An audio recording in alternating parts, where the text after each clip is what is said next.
Hello, yogis क्रिएशन्समध्ये तुमचं खूप खूप स्वागत आहे. आज आपण बनवणार आहोत बाळासाठी अशी हेल्दी रेसिपी, जे की बाळासाठी एकदम छान सेरेलॅक आहे, जे की ट्रॅव्हलमध्ये तुम्ही यूज करू शकता. कारण की खूपदा असं होतं की तुम्ही ट्रॅव्हलमध्ये बाळासाठी काही नवीन रेसिपी नाही यूज करू शकत, पण ही अशी रेसिपी आहे जी की हेल्दी आहे आणि एकदम सोपी आहे. तर ती कशाप्रकारे बनवायची आहे आणि त्यासाठी आपल्याला काय काय साहित्य लागणार आहे, त्याचं प्रमाण किती असणार आहे, त्यासाठी तुम्हाला व्हिडिओ एंडपर्यंत बघावं लागेल. व्हिडिओ बिलकुल स्किप करू नका. आणि जर तुम्ही माझ्या चॅनलला नवीन असाल तर चॅनलला सबस्क्राईब करायला बिलकुल विसरू नका. चला तर मग व्हिडिओला लगेच सुरुवात करूया. सर्वप्रथम आपण मखाना घेणार आहोत. मखाना तुम्ही बघू शकता, जेव्हा आपण हाताने तोडायला जातो तेव्हा तो थोडासा तुटताना डिफिकल्ट जातं, पण जेव्हा त्याला भाजतो ना तर तेव्हा ते सहज तुटल्या जातो. सर्वप्रथम आपण मखाना घेणार आहोत. आपण हे सर्व प्रपोर्शन जेवढं आहे तेवढ्या प्रमाणात घ्यायचं आहे. तर ह्यासाठी मी 1 वाटी मखाना घेतलेला आहे. मखानामध्ये खूप जास्त प्रमाणात कॅल्शियम असतं, जे की बाळाच्या हाडांची मजबूतीसाठी मदत करतं आणि तसेच रोगप्रतिकारशक्तीसुद्धा वाढवतं. आता छान हे 3 ते 4 मिनिटं छान आपल्याला भाजून घ्यायचं आहे मंद आचेवर.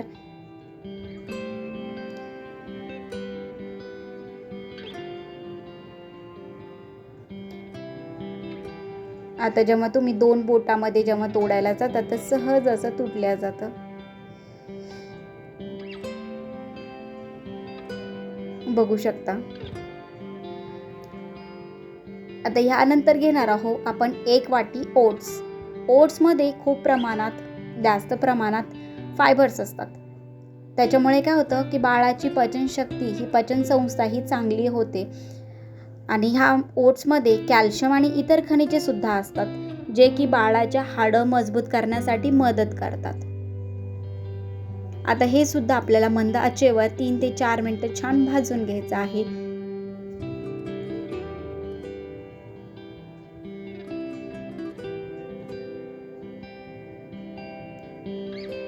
ह्यानंतर घेणार आहोत आपण ड्रायफ्रुट्स.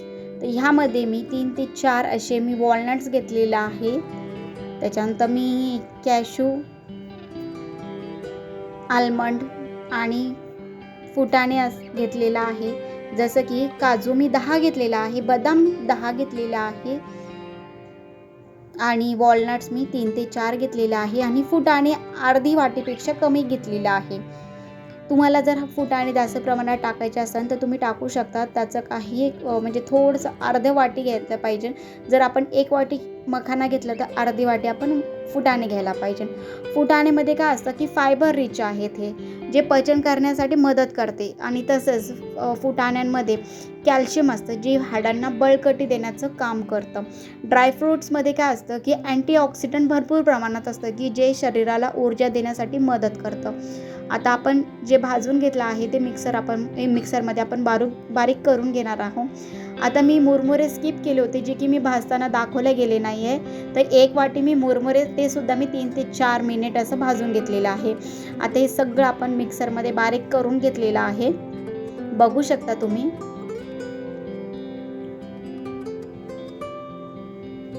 पण आपल्याला हे छान चाळणीच्या मदतीने आणखीन बारीक करून घ्यायचं आहे.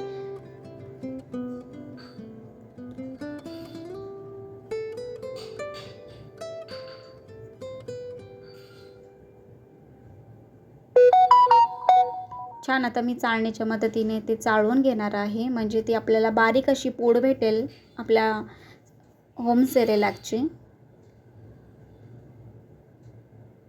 बघू शकता मी चाळून घेतलेलं आहे आणि आपल्याला आपलं होम सेरेलॅक, मखाना सेरेलॅक तयार झालेला आहे.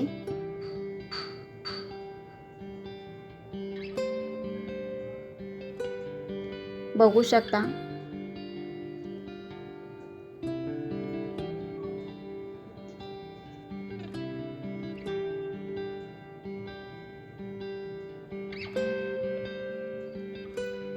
आता आपल्याला ह्या मखाना सेरेलॅकला एनहान्स करण्यासाठी आपण यामध्ये टाकणार आहोत मिल्क पावडर, ज्यामुळे चव खूप छान लागते सेरेलॅकला. हे मिल्क पावडर मी एक 10 रुपयाचं पाऊच घेतलेलं आहे. ह्या प्रपोर्शनसाठी तेवढं मी टाकून घेतलेलं आहे. आणि हे छान मिक्स करून घेणार आहे। बघू शकता तयार आहे आपलं मखाना पावडर। तुम्हाला ही रेसिपी कशी वाटली कमेंट्सद्वारे नक्की सांगा आणि व्हिडिओला लाईक आणि शेअर करायला बिलकुल विसरू नका।